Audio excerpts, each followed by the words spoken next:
Fun trip update lang tayo sa bagong bagong marketing strategy ng McDo. So may timer na ngayon kahit sa drive-thru lang. Ayan, may timer na ngayon sa drive-thru. Ang sabi ng staff dito doon na kami sa paying window.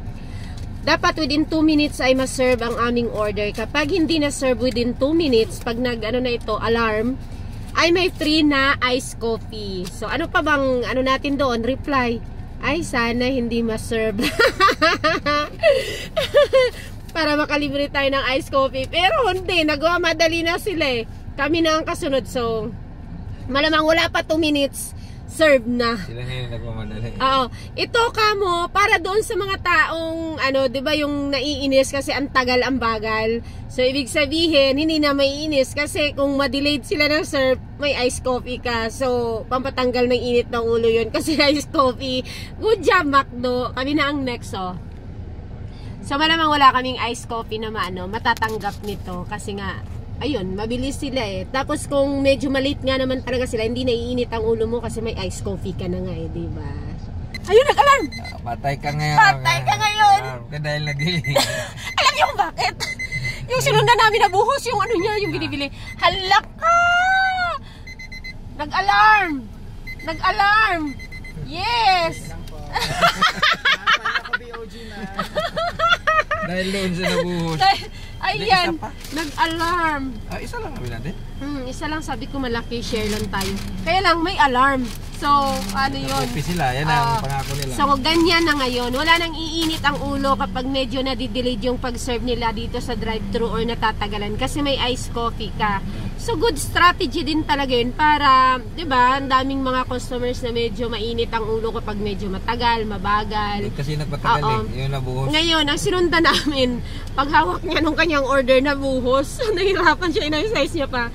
Kaya umabot kami ng 2 minuto at ayun na, may iced coffee kami. So, masaya, di ba?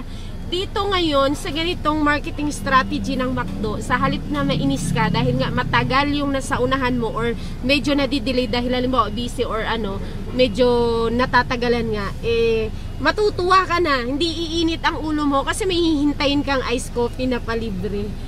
Good din talaga.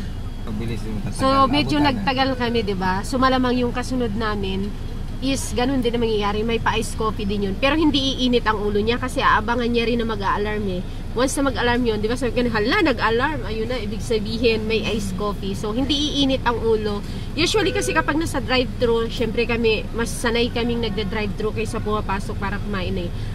So, usually kasi medyo maiinis ka nga naman talaga kapag ang tagal nung nasa harapan mo. Pero hindi naman natin alam kung ano nangyari, kung dito ba sa loob or doon or sa Pero basta, ayan na. Thank you! Masaya kami na nalit. Walang init ulo. Thank you, sir. Walang init ulo. Oh, iinit ba ulo? May iced coffee ka?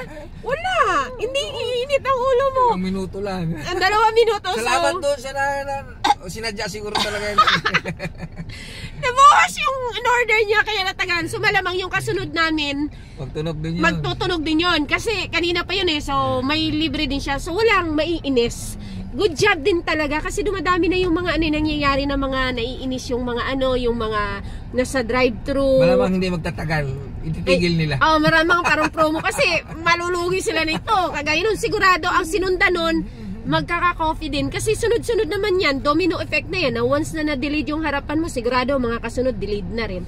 Naibibigay na yun doon sa doon sa pag-order mo pa lang, doon siya sa pagbayad doon siya binibigay. Kaya ayan, cheers. Ayan, may good din pala. May good effect din pala yung late or medyo delayed. Yeah, iced coffee. Thank you. Yan, patunay yan, hindi yan ko. Ito, hindi ito binigyan talaga. Hindi yan budos, di ba? Hindi scam.